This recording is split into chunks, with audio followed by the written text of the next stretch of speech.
আসবে মেহমানের কিছু করণীয় রয়েছে। মেহমান আসার পূর্বে মেহমানের জন্য হাদিসের মধ্যে 6টা করণীয়র কথা এসেছে। নবী আলাইহিস সালাতু ওয়াস সালাম বলেন যে মেহমান যখন আসবে আসার পূর্বেই মেজবানকে জানিয়ে আসা যে আমি আপনার বাড়িতে মেহমানদারি গ্রহণ করব, আপনাকে আমি জানাচ্ছি, এই কথাটা জানিয়ে আসা। এতে করে আসার পরে যে মেজবান থাকবে সে কখনো সংকোচ বোধ করবে না, সে ইতস্ততা বোধ করবে না। 2 নম্বরে মেহমানের যে করণীয় সেটা হলো মেহমান এরকম কোনো নির্দিষ্ট খাবারের আইটেম বা এরকম নির্দিষ্ট কোনো খাবারের কথা মেজবানকে না বলা যে আমি এটা খাই না, ওটা খাই না, এটা খাই ওটা খাই, এটা না বলা। এতে করে মেজবানের উপরে কষ্ট হয়ে যেতে পারে। 3 নম্বরে মেহমানের করণীয় হলো মেজবানের অবস্থার প্রতি খেয়াল রাখা। মেহমান যখন মেজবানের বাড়িতে যাবে সে তার ওই সিচুয়েশন অনুযায়ী, পরিস্থিতি অনুযায়ী তার উপরে খেয়াল রেখে তার বাড়িতে মেহমান হওয়া। 4 নম্বরে নবী আলাইহিস সালাতু ওয়াস সালাম বলেন যখন মেজবান ওই মেহমানের সামনে খাবার দিবে তখন মেহমানের জন্য করণীয় হলো ওই খাবারটাকে তুচ্ছ-তাচ্ছিল্য না করা। তার পছন্দ মতো না হতে পারে বা সে সেটা খায় না, এটা যেন সে মেজবানকে বুঝতে না দেয়, বরং সে অল্প পরিমাণ হলে খেয়েও এই মেজবানকে সন্তুষ্ট করে দেওয়া। 5 নম্বরে মেহমানের করণীয় হলো খাবারের পরে মেজবানের জন্য দোয়া করা।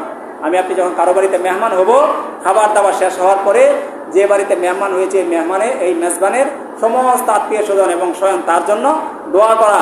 6 নম্বরে নবী আলাইহিস সালাতু ওয়াস সালাম বলেন 3 দিনের বেশি মেহমানদারি গ্রহণ না করা। কারণ হাদিসের মধ্যে এসে নবী আলাইহিস সালাতু ওয়াস সালাম বলেছেন আদ-দিয়াফাতু সালাসাতু আইয়াম ফামান যাদা ফাহুয়া সাদাকা, যে মেহমানদারি হলো 3 দিন।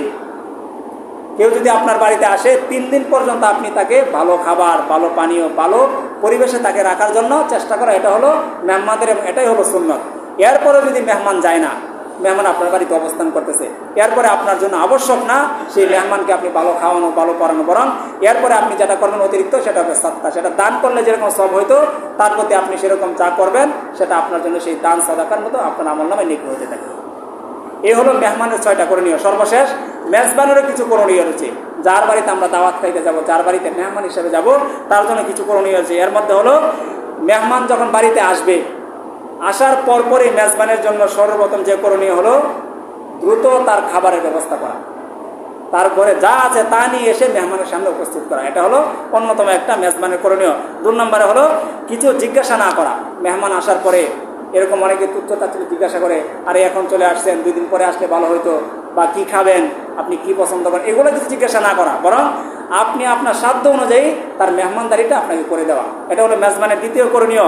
3 নম্বরে নবী আলাইহিস সালাতু ওয়াস সালাম বলেন কোনো রকম কৃপণতা না করা। খাবার দাবারের ক্ষেত্রে মেহমানের সামনে খাবার পরিবেশন করার ক্ষেত্রে কোনো রকম কৃপণতা, কোনো রকম কিপ্টামি না করা। 4 নম্বরে নবী আলাইহিস সালাতু ওয়াস সালাম বলেন যখন মেহমানের সাথে মেজবান খাবারে বসবে সকলের খাবার একসাথে শেষ করা।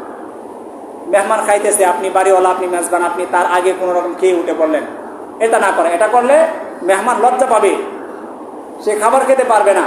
এই জন্য নবী আলাইহিস সালাতু ওয়াস সালাম বলেছেন তোমার বাড়িতে যখন কেউ মেহমান হিসেবে আসে, তার মেহমানদারি যখন তুমি করবা তখন একসাথে তার সাথে খাবার শুরু করবা, প্রয়োজনে একসাথে তার সাথে খাবার আবার শেষ করবা। এটা মেজবানের অন্যতম একটা করণীয়।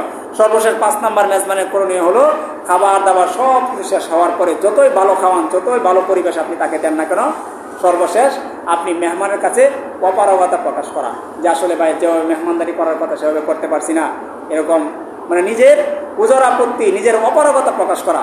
এতে করে কি হবে, আপনি যতই খারাপ খাওয়ান না কেন, যতই ভালো খাওয়ান না কেন, আপনি যখন তার কাছে অপারগতা প্রকাশ করবেন সে আপনার প্রতি অত্যন্ত খুশি হয়ে যাবে। এই জন্য মোহতারাম হাজরিন, এই যে মেহমানদারি বিস্তারিত কোরআন এবং হাদিসের মধ্যে আরও বিস্তারিত আলোচনা আছে। মেহমানদারির অনেক ফজিলত, অনেক গুরুত্ব সাহাবায়ে কেরাম করেছেন, ইব্রাহিম আলাইহিস সালাতু ওয়াস সালাম করেছেন, নবী আলাইহিস সালাম স্বয়ং নিজে মেহমানদারি করেছেন। এই জন্য আমাদেরও উচিত আমরাও বেশি বেশি মেহমানদারি করতে পারি, এবং যারা আমরা মেহমান হিসাবে মেজবানের বাড়িতে যাব আমাদেরও যে করণীয়গুলো রয়েছে এই করণীয়গুলো আমাদের পালন করা উচিত। আল্লাহ পাক রব্বুল আলামিন আমাদের সবাইকে, যারা মেহমান হব অথবা যারা মেজবান হব, সবাইকে সবার হক আদায় করা তৌফিক দান করে সকলে বলে আমিন। যারা সুন্নাত করেন তারা সুন্নাত করেন।